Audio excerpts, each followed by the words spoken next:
This word here, though, is interesting. Again, I'm still talking with the harlot, but this word, immorality, was interesting. So I decided to look at the only 3 words in the Greek text that means immorality, spells out immorality.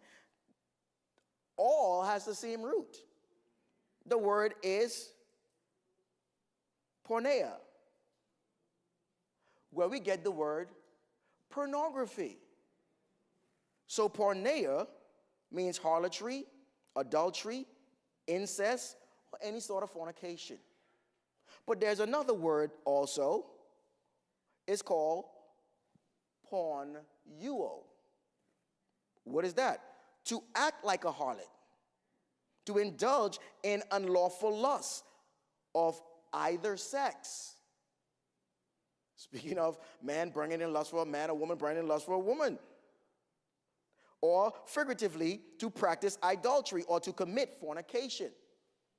But then also, there's another word, again, same root, is called pornos. To sell a male prostitute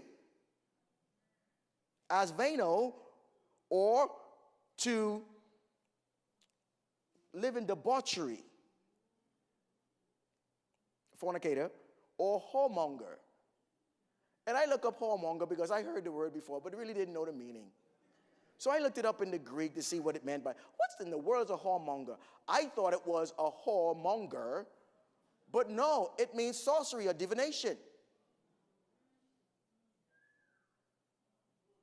It's dealing with demonic spirits. I don't think you understand what I'm saying. The immoral person is dealing with demonic spirits. I did some research to see, is immorality actually affecting the church? Is porneia actually affecting the church?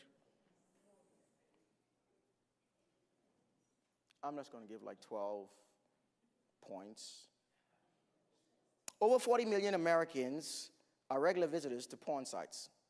The average visit at least 6 minutes and 29 seconds. There are around 42 million porn websites, which totals around 370 million pages of porn. The porn industry annual revenue is more than the NFL, NBA, and MLB combined.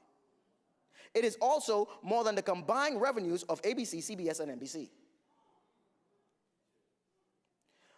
47% of families in the United States, reported that pornography is a problem in their home.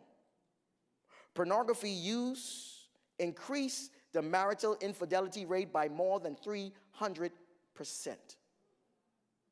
11 is the average age that a child is first exposed to pornography.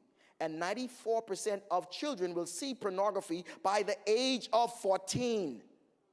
56% of American divorce involves one party having an obsessive interest in pornographic websites.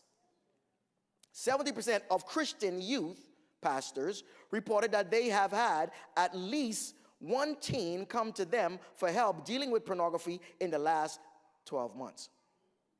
68% of church-going men, over 50% of pastors viewed pornography on a regular basis. 68% of church-going men and over 50% of pastors viewed porn on a regular basis. Of young Christian adults, 18 to 24 years old, 76% actively search porn websites. 59% of pastors said that married men seek help from them on a regular basis, those who use porn. 33% of women aged 25 and under search for porn at least once a month. Only 13% of self-identified Christian women say they have never watched porn. 87% of Christian women have watched porn. If you think I'm making this up, you can just go to the website.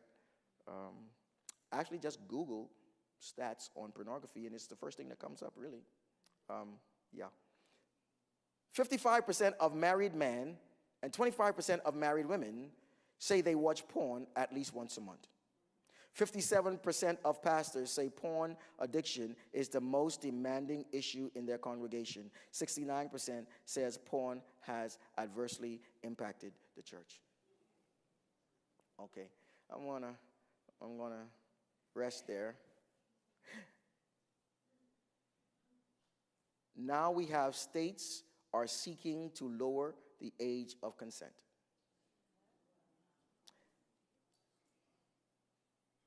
Throughout the government, they're seeking to lower the age of consent. Sex ed is being promoted throughout the nation. What's in sex ed, you may ask? I'm glad that you did. Mine is giving consent and having healthy relationships. Anatomy and physiology, gender identity and expression, and sexual health. Meaning, they're training kids to be sexualized at a young age, to indulge in things that are so evil and perverted, your grandma will turn over in her grave if she sees this stuff. And you wonder why. Why would the government care to teach kids sex ed? By the way, where did this come from? You don't find this in history books before where kids were being taught sex ed. That's something that the parents taught the kids when they were like 25. And all they did was, the birds and the bees, son, the birds and the bees. Let's go to work. Why? Because it's a natural thing when you grow to a certain age, you learn certain things, but now they're intentionally trying to indoctrinate children to move them towards confusion with their identity, confusion with their sexuality. It's okay for people to touch you and you not to tell your parents. Okay, so you may ask the question, Pastor James, but what does this have to do with the woman?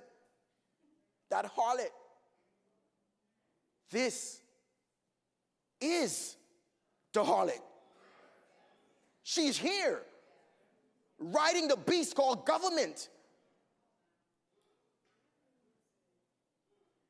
I think folks are sleeping. I think Christians are sleeping.